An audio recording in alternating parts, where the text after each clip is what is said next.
সকালের ভিডিওতে বলেছিলাম যে শনিবার দিন বিকালে বেরিয়েছিলাম, তো যাওয়ার আগে একটু তো সাজুগুজু করতেই হয় যে কোনো জায়গায় যাওয়ার আগে।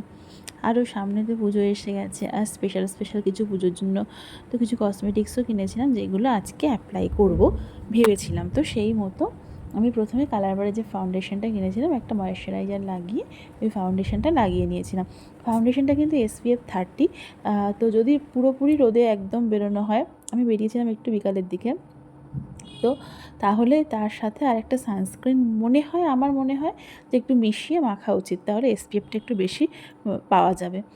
তারপর কালারবারের জেট ব্ল্যাক কাজল পেন্সিলটা দিয়ে আমি ওপরে আর নিচে একটুখানি কাজল পরে নিয়েছিলাম। তার ওপরে যে gel eyeliner, waterproof eyeliner metallic brown কালারের যেটা ছিল, ওটা দিয়ে একটুখানি স্মোকি আই করার চেষ্টা করছিলাম।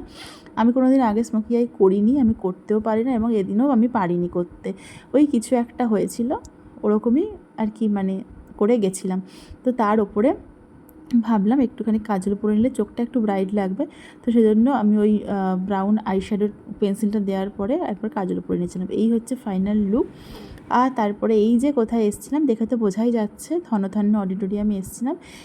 এখানে দুর্গা দুর্গা 2025 অনুষ্ঠান হচ্ছিল। সেখানে কিছু ছিল গানের পারফরমেন্স, বড় বড় শিল্পীদের, আর একটা নাচের পারফরমেন্স। প্রথমেই ঢুকতে হচ্ছে এই যে সিঁদুরের একটা টিকা লাগিয়ে দিয়েছিল, আর তার সাথে এই ব্যান্ডটা দিয়েছিল। আর তারপরে তো আমরা, এখানে ছিল ফার্স্ট কাম ফার্স্ট সার্ভিস, তো আমাদের একটু দেরি হয়েছিল, তাই আমরা পিছন দিকেই সিট পেয়েছিলাম। আর প্রোগ্রাম নিয়ে তো কোনো কথাই হবে না, যেসব শিল্পীরা ছিল তারাও একেবারে অনন্য, এবং তাদের পারফরমেন্সও অনন্য। তার ক্লিপ আমি কিছু আগেও শেয়ার করেছি। টাটা।